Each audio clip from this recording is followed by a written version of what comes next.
Olá, começa agora mais um programa Destaques. E a gente inicia falando que milhares de pessoas participaram da Caminhada pela Paz em Maracanaú, na região metropolitana de Fortaleza. A celebração contou até com bolo de aniversário. A Caminhada pela Paz comemorou os 41 anos de emancipação política de Maracanaú. A concentração ocorreu na Praça Valdemar de Alcântara, no centro da cidade. Este ano, a festa teve como tema Educação para a Paz, Cidadania e Democracia. É um momento de uma atividade curricular com todos os alunos da Rede Municipal de Maracanaú, com líderes comunitários, com as igrejas católica e evangélica, enfim. É um grande momento que ocorre anualmente no mês de março para celebrar a emancipação política de Maracanaú e para celebrar a paz. A estimativa dos organizadores é de que a Caminhada pela Paz de Maracanaú deste ano tenha reunido por volta de 5.000 pessoas. A celebração religiosa também foi marcada pela grande presença de jovens aqui do município. A maioria dos jovens veio das escolas públicas do município. Apesar da pouca idade, em comum, eles possuem a força da fé. É importante estar com Deus sempre, né? Porque Deus sempre é acima de todas as coisas, porque Deus é fiel, né? É bom para quem mora no Alto Alegre, em Maracanaú.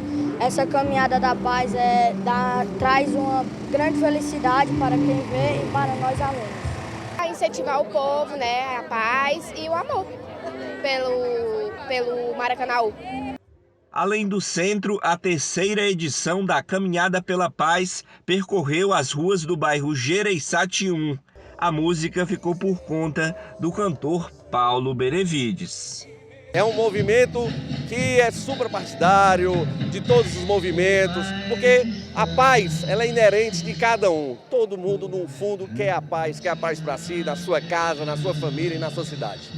Segundo o secretário de Educação do município, a cultura de paz semeada por meio da celebração já faz parte da rotina das escolas. Ele acredita que transformações positivas podem acontecer em atividades assim. São 43.000 alunos que diariamente participam de atividades voltadas à cultura de paz. Então, a Secretaria de Educação, quem coordena esse evento, porque a sua grande importância de participação desses alunos nesse momento de disseminar a cultura de paz no ambiente escolar e em todo o seio do município. E liderança e empreendedorismo feminino são alguns dos temas abordados pelo novo curso gratuito do programa Eu SA Mulheres, agora no mês de março. Sobre a programação, eu conversei com a Aline Cordeiro, administradora e consultora especialista em gestão de negócios e administração pública. Aline, obrigada pela sua presença aqui com a gente. Vamos falar sobre esse treinamento, o curso, conta os detalhes.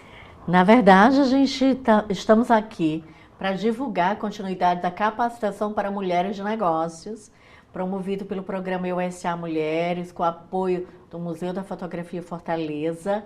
É uma capacitação online, gratuita, que isso é super importante, porque quando a gente fala muitas vezes de capacitação, especialmente na área gerencial, a gente tem um valor aí, um preço atribuído. Eu queria dizer que o valor é imenso, mas esse está vindo como um presente para o mês da mulher, que destaca a mulher, porque meses todos são nossos, né? Então, a capacitação já ocorreu, o primeiro encontro, na última quarta-feira. Nós temos as próximas 3 quartas, que vão ser dedicadas a temas diferentes, ou seja, não impede que uma mulher que não assistiu o primeiro aulão, que ela não possa se fazer presente nas próximas. É esse o convite. E aí, trabalhando com que temas, né? Nós trabalhamos um primeiro aulão com a questão da educação financeira. E aí, aquela mulher que de repente, poxa, perdi, pede pra gente material. O aulão da segunda, né? Da segunda parte vai ser dedicado à questão de vendas, porque não adianta a gente ter um produto maravilhoso, um serviço de excelência, a gente não consegue vender. Eu acho que o grande intuito de todo mundo que tem negócio é a gente conseguir ter venda e termos resultados financeiros. Terceiro aulão dedicado a gente, na verdade, a mudança de mindset. Aí a questão de mudança do mindset da mulher, muitas vezes empreendedora, da mulher que deseja abrir um negócio, ela começar a pensar como gestora, né? Então, é esse mindset de perceber aonde ela precisa se desenvolver enquanto gestora, ela perceber, por exemplo, que serviços agregados ela precisa trazer para o negócio. Na hora que a gente fala, por exemplo, hoje a gente tem a força do delivery, a gente tem a força do marketing digital. Eu consigo fazer isso sozinha no meu negócio, no meu empreendimento? Eu vou precisar trabalhar minhas redes sociais em que formato? A minha produção, que muitas vezes essa mulher o faz tudo, né? É a faz tudo do negócio. Então, de que forma eu vou melhorar e trabalhar essa perspectiva da produção, daquilo que eu faço para poder ter mais resultados, né? Ter uma diminuição de custo, poder trabalhar com um preço mais, não diria nem só justo, mas um preço que traga, né, os resultados que ela necessita em termos financeiros. E para fechar, nós vamos ter a questão da definição de um planejamento, de um grande plano de ação para 2024. Ou seja, o meu negócio existe, ou então eu quero abrir o meu negócio, como eu vou colocar tudo isso em prática? E aí, resultando do que ela já viu, das aulas anteriores, dos aulões anteriores, ela definir como ela vai fazer, de que forma, como ela vai controlar, como ela pode efetivar um plano de ação para que o negócio tenha sucesso. Aline, e precisa de algum pré-requisito para participar desses encontros? Tem um só: querer. Um grande pré-requisito que a gente coloca é que essa mulher queira e que faça, sim, né, um esforço para participar dos encontros, né? Agora ela tem 3 grandes oportunidades. A gente tem material, é curso, gente, é curso. Então tem exercício, tem pergunta, tem um e-book disponibilizado, tem um momento de network, mesmo a gente estando aí no formato online, tem momento de network, está sendo contemplado isso. Então, o único pré-requisito, que essa mulher queira.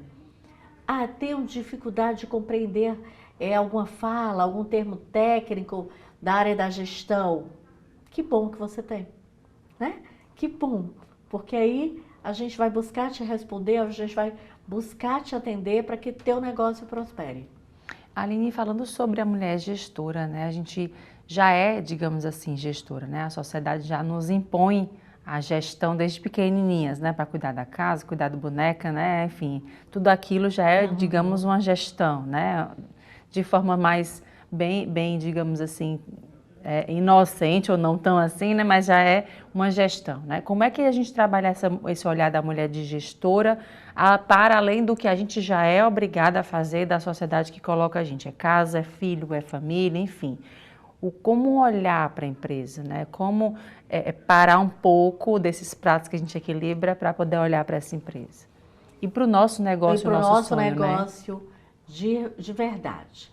Tem algo muito importante. Essa mulher, todo mundo destaca o crescimento das empresas, né? Que hoje tem à frente mulheres como donas, mas a gente precisa saber que essas mulheres estão abrindo negócios como uma forma delas darem sustentabilidade à sua família. Só que aí essa mulher, na verdade, ela é gestora muitas vezes da sua vida. E como tudo que exige gestão, a gente precisa de um olhar mais profissionalizado, né? Então, na hora que, por exemplo, nós temos os diversos papéis, a gente precisa administrar tempo. Essa mulher, enquanto gestora, ela precisa minimamente entender, por exemplo, quais os riscos dela não ter um contrato de trabalho com alguém que fornece, que está ali disponível como um colaborador, como um funcionário. Ela precisa entender, por exemplo, como é que ela vai estabelecer um preço de venda, né? Eu preciso, porque o meu preço de venda, apesar de eu ter a força que hoje a gente atribui ao mercado, que determina muitas vezes qual preço eu vou estar ali, uma faixa que eu vou praticar, mas aquela faixa me cabe o meu produto, os meus custos que eu tenho, Ah, mas eu faço de repente, faço pratinho e faço na minha cozinha.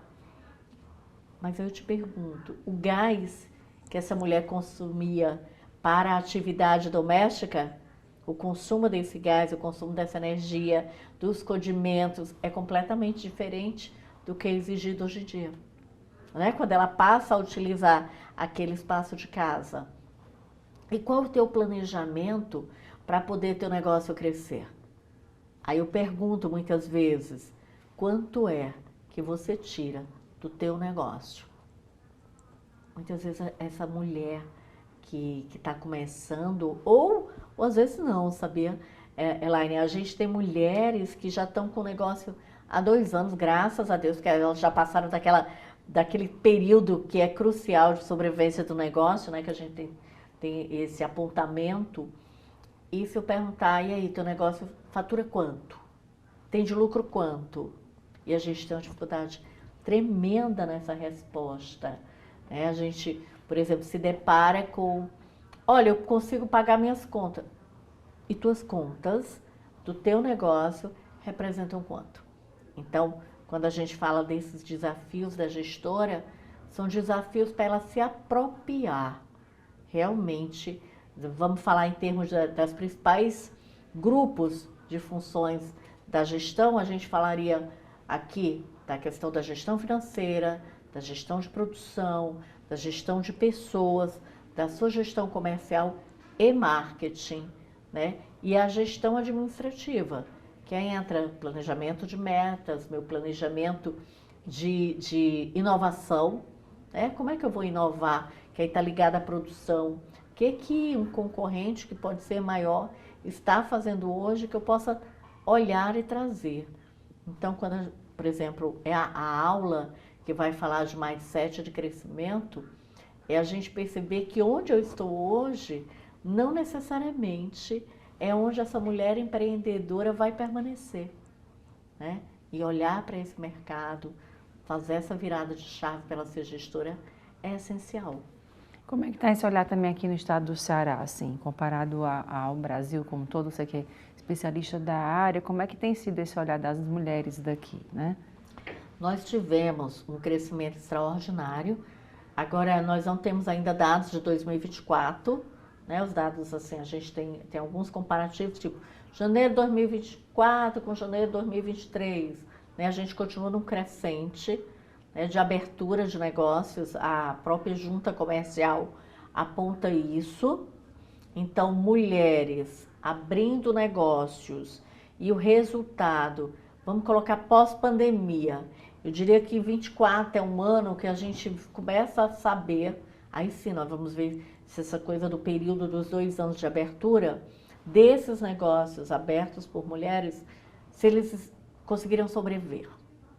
2024, para a gente que trabalha nessa linha de análise, né, de negócios, vai ser muito importante, porque a gente se depara com pesquisas que o fechamento de negócios se dá muito até o seu 2º ano.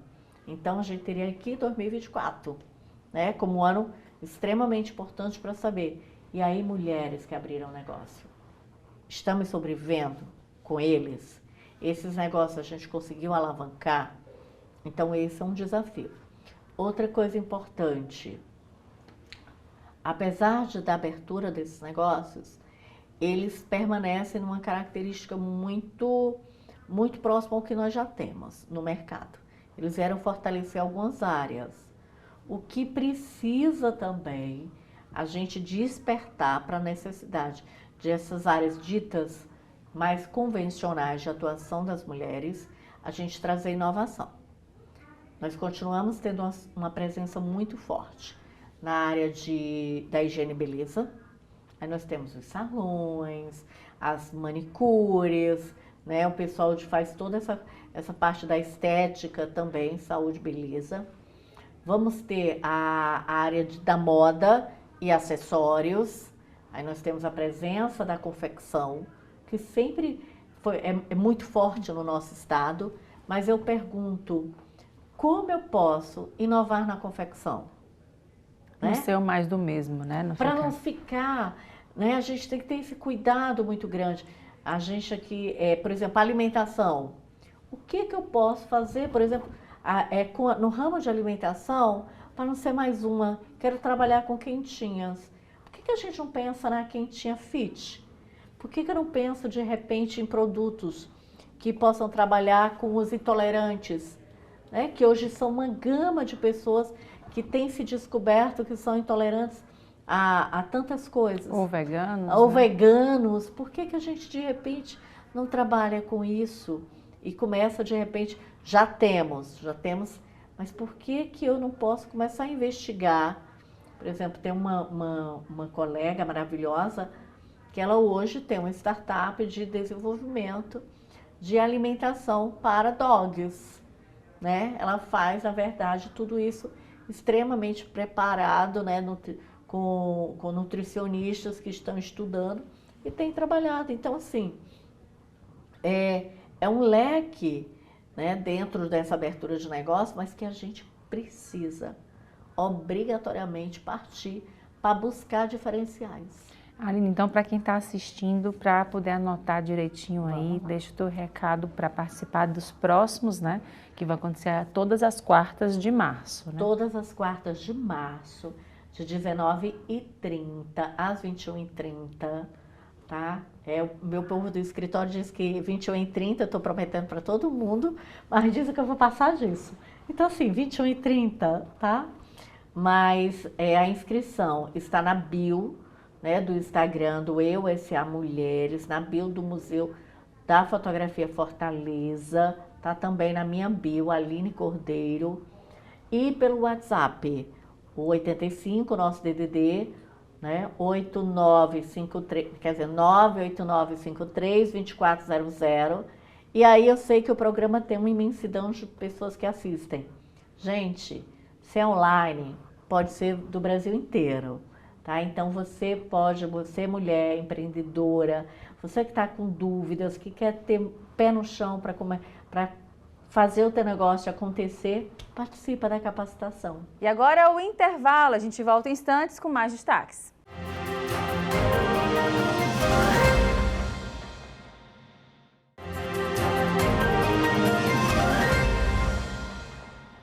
E a gente fala agora sobre o mercado de trabalho voltado para as mulheres e como as empresas estão atuando com relação às atuais demandas do mundo corporativo. Sobre o assunto eu conversei com a psicóloga Rafaele Sobreira. Rafaele, obrigada pela sua presença aqui com a gente no Destaques. Vamos falar um pouco sobre o mercado de trabalho, né, nesse mês da mulher aí, mas sobretudo do olhar das empresas, né, com relação ao público feminino. Como é que tem sido esse avanço, né? Como é que está atualmente esse olhar diferenciado? É um prazer estar aqui com vocês, né? E principalmente por eu estar representando aí o Dia das Mulheres. O mercado de trabalho ele se abriu muito, né, para as mulheres nos últimos anos. A gente percebe incentivos das empresas, né? Existe uma grande participação aí de programas voltados para as mulheres, empresas que facilitam o dia a dia das mulheres. Então, assim, tem bons exemplos de empresas que mudaram um pouco a sistemática do trabalho para acolher as mulheres, né? A gente ainda tem muitas mulheres responsáveis por filhos, por casa, e as empresas começam a ter um olhar mais voltado para isso, para que facilite essa vida das mulheres e elas continuem conseguindo trabalhar. Rafael, até a gente uma vez tinha uma discussão que eu vi aí nas redes sociais, né, de que mulheres defendendo que as mulheres que têm filhos, elas são cada vez mais comprometidas, né, do que determinados outros públicos, assim, se for comparar, né, porque é uma mulher que, digamos, ela faz um dia render dois, né, digamos assim, né, e sem falar na questão dos filhos, né, que ela tem um compromisso, né, tem, digamos, uma boca a alimentar, né, isso realmente está sendo visto pelas empresas, que a mulher, ela é uma pessoa que realmente se dá muito mais do que se comparar a outros públicos? Então, eu acho que a pessoa comprometida, né, ela tem muitas responsabilidades. Tem até uma brincadeira que a gente faz, que diz assim, você quer que alguém resolva algo, dê alguém ocupado para resolver. Porque se alguém é ocupado, ele vai conseguir administrar o tempo e atender mais uma atividade. Isso é bem o cenário feminino, né? Onde eu preciso responder pela casa, pelos filhos e por uma boa entrega no trabalho. Então, pensando no que você disse, né, que eu vi uma discussão nas redes sociais, eu me lembrei de um headhunter que estava fazendo um processo seletivo e no final ficou um homem e uma mulher. E essa mulher estava fora do mercado há tipo 2, 3 anos. E aí ele disse assim: olha, eu estou com 2 excelentes candidatos. E agora eu vou perguntar para vocês por que eu devo escolher um ou outro, isso individualmente. E aí, quando chegou para a mulher, ele perguntou: por que eu devo escolher você, sendo que você é igual, né, nas mesmas competências, as mesmas formações que o outro candidato, sendo que você está fora do mercado há 3 anos? E aí ela respondeu, ela disse: mas eu sou comprometida, eu tenho um filho para criar, eu tenho vários outros compromissos sólidos na minha vida. E o outro candidato, ele é solteiro e sem filhos. Então, hoje eu acho que você devia me escolher por isso. E realmente ela foi escolhida no processo por conta dessa, não só pela sua competência, mas por conta desse compromisso sólido que hoje está em falta no mercado de trabalho. E, infelizmente, é uma realidade a falta de compromisso de muita gente que está chegando no mercado de trabalho. A gente, até falando também, tem uma plataforma que é o LinkedIn, né, que é utilizada muito para recrutamento, seleção e tudo, e a gente vê muitos relatos também tristes, inclusive, né, de mulheres que foram colocadas de lado, inclusive até nem responderam a recrutamento, porque pelo simples fato de ser mulher, ser mãe, ser avó, né, ter alguém, sempre aquela pergunta de vai ficar com quem o filho, né? Vai ficar com quem essa pessoa? Como se a mulher fosse realmente sempre a cuidadora, né? Como é que isso tem afetado o setor de recursos humanos, recrutadores, principalmente nesse sentido, né? De não se colocar isso como sendo um empecilho para essa mulher, né? Como é que tem sido, como é que está essa discussão a respeito desse sentido no setor de recursos humanos? Essa é uma boa pergunta. E, sendo muito honesta com você, isso varia muito de empresa para empresa. Posturas de recrutadores variam muito de acordo com a cultura da empresa. Então, eu acho que é muito válido todo mundo trabalhar com a verdade, tanto o recrutador quanto o candidato, né? A candidata, por exemplo. Então, eu, por exemplo, gosto muito de dizer qual é a realidade que essa pessoa vai encontrar dentro da empresa que eu estou recrutando. Então, se eu chegar para ela e disser: olha, o meu dia de trabalho é assim, eu vou precisar que você viaje, tem algum empecilho para você viajar, e deixo essa pessoa administrar a vida dela. Mas algumas pessoas fazem essas leituras. Ah, essa pessoa vai viajar muito tempo, tem um filho de 2 anos, eu acho melhor não avançar. E isso é muito cultural. Então, assim, é cultural e é também da atividade, tá? Então, por exemplo, eu preciso que você viaje. Você pode viajar? Às vezes o candidato diz que pode. E depois, quando entra no processo, ele não pode. Isso vai prejudicar a relação. Então, eu sempre peço vamos trabalhar com a verdade, seja o recrutador e seja o candidato, né? Mas eu acredito que hoje, quando você faz uma pergunta como com quem vai ficar seus filhos, é muito mais para saber se essa pessoa já tem um plano de como ela vai administrar isso, né, para que essa contratação seja sólida, seja efetiva e dê certo para os dois lados. Eu lembro muito de uma situação, de uma entrevista que eu participei, e em nenhum momento as pessoas me perguntaram se eu tinha filhos. Era uma empresa de São Paulo e elas disseram: o teu primeiro dia de trabalho, você vai ficar em Fortaleza, mas no seu primeiro dia de trabalho você vai ficar em São Paulo uma semana. Ninguém me fez a pergunta. Então, eu administrei a minha rotina, a minha vida e viajei. Mas algumas empresas ainda não têm essa flexibilidade de acreditar de que a pessoa consegue dar conta. É muito cultural, assim, quem é o gestor, qual é a atividade, qual é a empresa, e essa discussão é válida, porque o que serve numa empresa não serve na outra, né? Então, é bom que a gente tenha um olhar para o que serve para a minha empresa e se aquela atividade e aquele candidato estão sincronizados, né? Vamos ver se dá match aquela relação. É muito vamos trabalhar com a verdade. Eu acho que é muito nessa linha, que é o que falta hoje nessas discussões. É verdade. Acho que a questão maior é que não se vê isso no público masculino, né? O homem, quando vai ser recrutado, digamos assim, não se pergunta se o filho vai ficar com quem, né? Parece que subentende que já tem alguém que vai cuidar, né? E talvez nem necessário perguntar se tem filho ou não tem, que é uma pergunta basicamente, às vezes, necessária que fazem para a mulher. Mas são avanços, né, que precisam ser colocados, né? E nesse sentido também das empresas, da diversidade de públicos. Como é que tem sido, né? A gente fala de cotas, que muitas vezes se mostram necessárias para abrir espaços, né? E como é que tem sido esse olhar das empresas também para a diversidade? É uma pauta que também está muito em discussão. A gente hoje consegue perceber um público mais diverso nas organizações, e quando eu falo diverso, eu ainda acredito que peca na questão do etarismo, né, da idade. Eu acho que algumas pessoas hoje, as que mais sofrem quando você fala em diversidade, são pessoas que estão acima dos 55 anos, que elas querem continuar produzindo, trabalhando, e elas não têm essa oportunidade. Isso aí é uma falha que eu vejo não só no Brasil, ainda tem lá fora, né, segundo alguns fóruns e discussões que eu participo.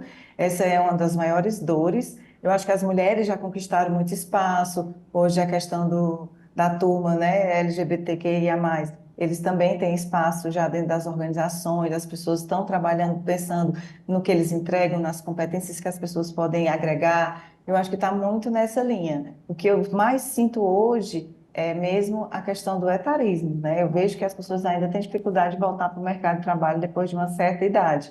É uma discussão que é válida, inclusive existem programas para cada um desses tipos de movimento. Existe hoje vagas que a gente chama de vagas afirmativas. Algumas empresas acreditam que isso é muito eficiente. Então, hoje, eu brinco que tem empresa para todo tipo de público, né? Então, se você se agrada de alguma cultura, de algum jeito de ser daquela empresa, você se candidata.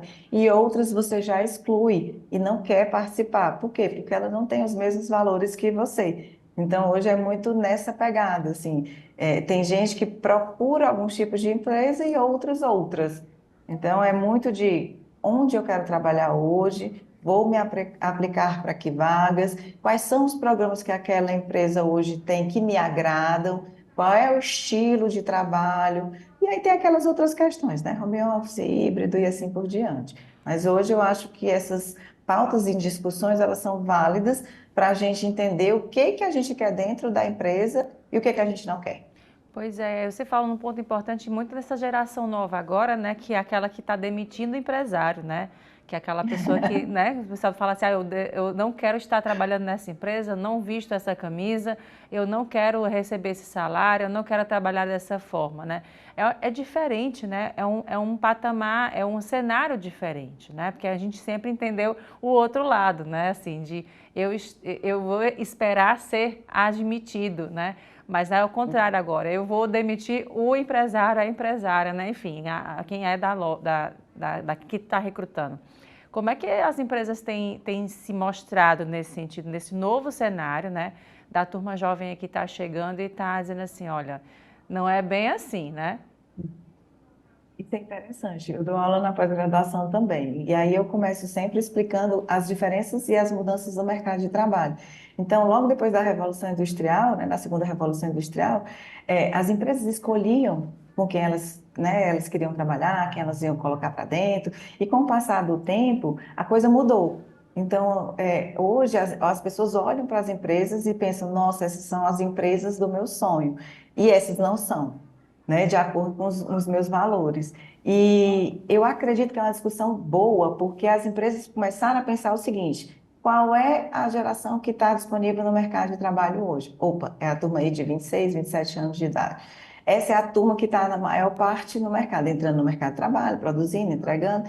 E eles têm uma visão diferente sobre trabalho. E como é que eu, empresa, consigo me moldar para receber essas pessoas? Eu não acredito que a empresa tenha que modificar os seus valores, o seu jeito de ser para isso, mas eu acredito que tem que ter um equilíbrio entre como estão os candidatos do mercado de trabalho hoje, como eu coloco esse pessoal para dentro e eles vão conversar com outras gerações aqui dentro, porque toda geração tem suas dores e seus amores, né? Então, o que eu preciso fazer? O que eu tenho disponível no mercado? Eu tenho essa geração, é uma geração que tem outros valores diferentes das gerações passadas. Então, assim, como eu agrego valor? Tem gente que dinheiro no bolso é o que vale.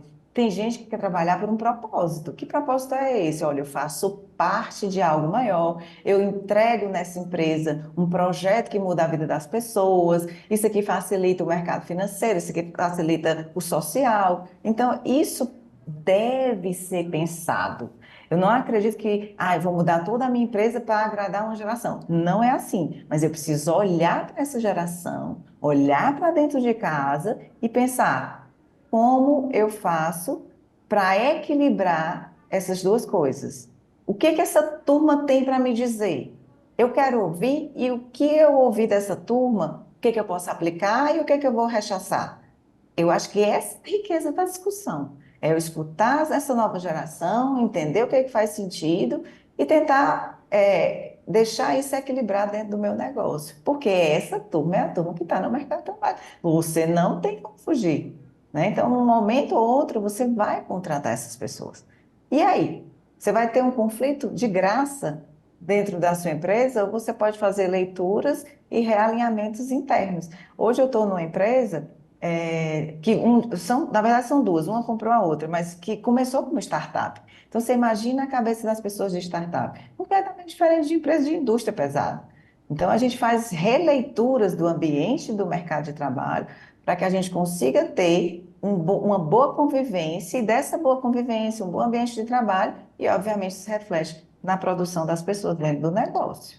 E aí falando também da saúde emocional, né? A gente teve aí a pandemia, né, que aí se mostrou muito importante a presença, né, o olhar diferenciado do setor de recursos humanos, né, de quem trabalha diretamente com os colaboradores, né, de entender, de compreender, de estar junto, né, de cuidar da cabeça, né, tanto de si como dos colaboradores como geral, né, mas também como é que tem sido agora, né, depois desse retorno. E aí muitas pessoas, né, digamos assim, que estavam letárgicas e estão sentindo, né, o que aconteceu, né, ainda tem gente assimilando, né, ou de certa forma explodindo, né, aquilo tudo que foi contido, colocado para fora. Como trabalhar isso dentro de uma empresa com diferentes públicos, né, com visões distintas, como é que a gente consegue fazer isso dar certo, Rafael? Que bom que dá. A gente tem programas que começaram e foram voltados para esse momento. Então, assim que a pandemia começou, as pessoas ficaram muito sensíveis, é verdade, e houve uma explosão junto aos planos de saúde, né, que as empresas fornecem, de busca por profissionais como psicólogos, né, e psiquiatria e assim por diante. O que hoje eu vejo que é um momento de crescimento dentro das organizações? São esses tipos de programas e projetos para a saúde mental. Às vezes a pessoa sozinha, ela não consegue. Então, a empresa hoje está dando esse suporte junto aos programas que ela desenvolve. Eu tenho um plano de saúde que nele eu ofereço psicoterapia, por exemplo. Eu tenho dentro das organizações algumas rodas de conversas. Eu, como empresa, promovo ações para que essas pessoas tenham esse suporte emocional para trabalhar. E mesmo após a pandemia, a gente sente que o mercado está um mercado ansioso, é um mercado um pouco enfraquecido no âmbito sentimental, emocional. Então, hoje, você tem programas junto aos planos de saúde, seu maior parceiro é esse, e nas corretoras você consegue promover ações. Se você quiser promover todo mês, você tem motivos para promover todo mês uma ação. É uma ação de incentivo ao cuidado, ao bem-estar, a uma boa alimentação. Você tem incentivos à busca de uma ajuda profissional emocional. Então, hoje sim, nós temos muitas opções dentro da organização para trabalhar esse tipo de programa, esse tipo de projeto. E isso é muito importante. Quando você pega hoje as estatísticas, né, de ausências dentro do negócio, ausências de funcionário por atestado, por problemas de saúde, ele tem aumentado muito nos últimos anos.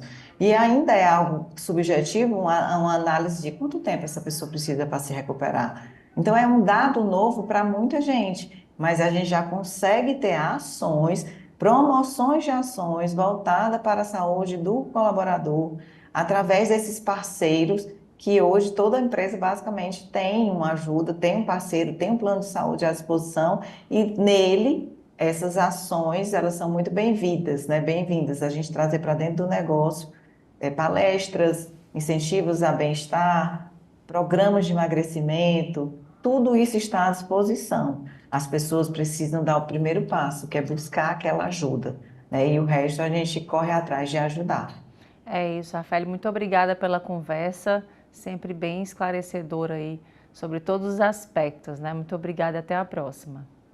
Obrigada a vocês, obrigada ao Otimista, até a próxima. Agora é o intervalo, a gente volta em instantes com mais destaques.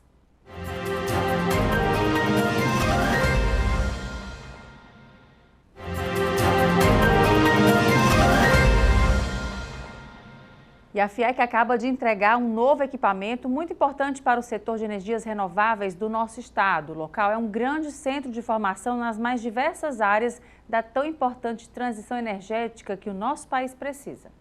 O Centro de Excelência fica na Barra do Ceará e reúne um complexo de pesquisa e formação moderno focado em energias renováveis. Montamos um grupo de trabalho desde 2018, começamos com GTD, geração, distribuição e transmissão aqui, depois ampliamos para os parques eólico e solar aqui, para que tenha uma capacitação bem assertiva, e agora com o hidrogênio verde, os laboratórios que chegaram. Então a gente fecha essa cadeia das energias. Também trabalhamos com a eficiência energética, que é importante, e a mobilidade elétrica. Então é um momento ímpar, um momento importante da nossa Federação das Indústrias, com o Senai e esses parceiros. O espaço é composto por salas de aula e laboratórios que, junto à equipe de professores, trazem condições para uma formação completa para atender à demanda atual e às necessidades que o mercado projeta. Tudo foi desenvolvido com empresas que atuam na área da eficiência energética. Em todo esse complexo nós temos um portfólio de mais de 40 cursos. Esses cursos são de 4 modalidades, existem os cursos técnicos, os cursos de qualificação profissional, existem os cursos de aperfeiçoamento e os cursos de iniciação. Então varia da iniciação de 60 horas até um curso técnico de 1.400, 1.500 horas, passando aí pela qualificação, que é um curso de 160 a 240 horas. Então existe os cursos de montador de placa fotovoltaica, de manutenção de placa fotovoltaica, eletricista de redes, área de armazenamento e logística de hidrogênio verde. Então são uma gama de cursos que é o mais importante, foram ouvidos os nossos industriais. O novo equipamento está totalmente inserido no projeto multissetorial para desenvolver o potencial do Ceará na produção de hidrogênio verde. Aqui serão desenvolvidas formações e inovação na área do novo combustível. Conduzir essa transição e usufruir dela exige de todos nós e de cada um de nós competência e conhecimento específico, cuja construção carece de uma infraestrutura tecnológica e metodologia de aprendizado compatível com os desafios que temos pela frente. É com essa consciência que o Sistema FIEC tem investido continuamente na criação de soluções que, a um só tempo, aprimorem processos e deem mais eficiência operacional e energética às indústrias cearenses, qualificando-as para o usufruto de inúmeras oportunidades que se abrem à nossa frente. O complexo estratégico recebe o nome do consultor de energia da Federação das Indústrias do Ceará, considerado uma das autoridades no estado quanto à defesa das energias limpas. É uma honra muito grande, sabe, receber uma homenagem desse porte. Eu nunca imaginei que em vida fosse receber uma homenagem tão expressiva, viu? Com o meu nome no equipamento moderníssimo que foi implantado aqui para servir a sociedade, desenvolver o que nós temos de mais precioso, que é o nosso potencial de energia renovável. Olhe, me sinto extremamente honrado. E o MAUC, Museu de Arte da UFC e a família Fiuza apresentam ao público a partir deste sábado, dia 9, a exposição Revolver Inês Fiuza, Legado e Memória 100 anos, em celebração ao centenário de nascimento de Inês Fiuza, referência no mundo das artes do Ceará. Sobre a mostra, eu conversei com a Elizabeth Fiuza Aragão, filha de Inês e articuladora das homenagens. Confira. Elizabeth, muito obrigada pela sua presença aqui com a gente. Vamos falar sobre essa exposição, né? Já sábado agora, né? Como é que foi pensada a exposição? Conta um pouquinho pra gente. Essa exposição, ela tem uma história. A minha mãe, Inês Fiuza, né? Que foi a grande marchand em Fortaleza por 40 anos. 2 anos antes dela morrer, ou seja, ela já tinha 90 anos, ela tinha um sonho, que era fazer uma exposição que contasse a trajetória da Galeria de Arte Inês Fiuza. E ela já tinha listado os nomes dos artistas, tinha até escrito uma cartinha muito bonita que ela dizia que no abraço de arte ela convidava os artistas, que ela queria rememorar, que ela queria reencontrar as pessoas, né, revivendo um pouco do La Bohème. Pois então, o projeto expográfico já estava a cargo do meu irmão, que é o César Fiuza, e tinha sido pensado numa forma de uma mostra por décadas. Né? Essa exposição iria acontecer no Dragão do Mar, mas houve muitos empecilhos e muitas dificuldades e o sonho da minha mãe foi atropelado. Nesse ano de comemoração dos 100 anos, né, de vida, que se ela estivesse viva, nós resolvemos, a família, prestar homenagens a ela. E aí, por que não tentar resgatar esse sonho da minha mãe? Então, para a exposição do sonho, o nome era Revolver, né? Volver no sentido de voltar, de remexer, de trazer à tona, né, os artistas e a vida da galeria. Então nós resolvemos fazer uma exposição mudando o nome, em vez de ser Revolver, é Revolver. Né? E aí pensamos no local, que também fosse público, que saísse assim da caixa das galerias de arte aqui da Aldeota, né? Então por isso nós pensamos no Benfica. E aí também tem razões, por que o Benfica e por que o Museu do Malc? A minha mãe, ela viveu muito da infância dela no Benfica. A casa do avô dela era justamente a casa onde hoje é a sede da reitoria, que era do avô do José Gentil. Então, sempre aos sábados e domingos, ela se encontrava com 60 primos que brincavam debaixo daquelas árvores. Quer dizer, tem toda uma memória afetiva ali do bairro. Além do que, no casamento dela, há uma fotografia que vai ser exposta na exposição, na mostra, em que ela está postada com meu pai justamente nas escadas da reitoria. Some-se ainda o fato de que minha mãe era muito próxima ao reitor, o Antônio Martins Filho, né, que foi o fundador da universidade e fundador também do museu. Então eles trocavam muitas figurinhas. Então, existem razões muito fortes para que essa exposição aconteça justamente no Malc. Tá? E aí, pensar, né, para escolher as obras, quantas obras são? São 70 obras. Difícil, né? Muito difícil tentar fazer esse resumo, porque, veja bem, ao longo da vida profissional, foram mais de 200 eventos que a minha mãe fez. Né? Então, a curadoria de arte, que está ao cargo da Inês Meneleu Fiuza, né, e justamente com o Túlio, que também é a pessoa que está fazendo todo o projeto de comunicação visual e expografia, eles criaram alguns critérios, né? Dentre eles, quais foram os chamados artistas da casa? Os artistas da casa foram aqueles que ficaram com a minha mãe muito tempo e que formavam um verdadeiro time. Estavam sempre juntos, expuseram muito, fizeram muitos planos para a galeria a vida inteira. E aí é um elenco grandioso, né? Um time grandioso. Quem é que faz parte? Quer dizer, ele é grande pela força que eles têm, eles são todos artistas renomados, né? Artistas muito bem quistos, e eles formavam um time. Estavam sempre presentes na galeria.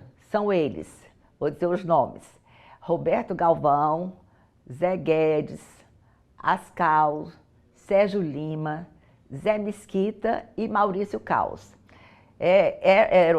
Esse pessoal, eles tinham inclusive o hábito de se reunirem sempre no final da tarde na galeria. Então era o momento da troca de conversa, da partilha das tendências, do que estava acontecendo no mundo de arte, das fofocas de arte. Então eles formaram um time assim muito unido e muito querido da galeria. Então eles vão compor a primeira sala da exposição, juntamente com outras pessoas renomadas, como o Burle Marx, né? Que foi uma pessoa também que se tornou muito próxima da minha mãe, a ponto de... Minha mãe foi para os 80 anos dele no Rio de Janeiro, né? Nós temos também o Bruno Pedrosa compondo a primeira sala, né? E na sala seguinte da exposição, a escolha foi feita dos artistas que tiveram a presença mais marcante por década. Que a galeria começa em 70, então década de 70, 80, 90 e 2000. Né? Obviamente que aí tínhamos que fazer uma grande peneira. E isso foi um processo muito difícil. Porque escolher todas muito importantes, né, e preciosas, e separar deve ter sido um dor no coração, né? Exatamente, porque a galeria da Inês Fiuza sempre teve as pessoas da terra, os talentos emergentes e os artistas que vinham de fora, né? Que deram assim, muita força à galeria. Então, quer dizer, associada a isso, a galeria teve a oportunidade de expor trabalhos de nomes de reconhecimento nacional e, quiçá, internacional, né? Quer dizer, a galeria expôs Burle Marx, expôs Luiz Áquila, Tosi, Tomi Otaki, né? Para citar alguns. Então, essas pessoas, elas recebem um espaço, essas pessoas, através das suas obras, recebem espaço na nossa mostra. Joia. E então, para quem está assistindo, faça seu convite, né? Para poder participar agora nesse sábado, a partir do sábado, a partir desse sábado, no museu, no MAUC, no Museu de Arte da Universidade Federal do Ceará, nós vamos iniciar a mostra Inês Fiuza, que se chama Revolver. Então, eu convido a todas as pessoas interessadas em arte, a todas as pessoas que queiram aprender arte, a todas as pessoas que queiram, inclusive, conhecer mais da Inês Fiuza, porque a mostra tanto tem quadros, como também tem uma parte do legado, da parte da memória dela, né? Ok. Representada por diversos momentos da vida dela.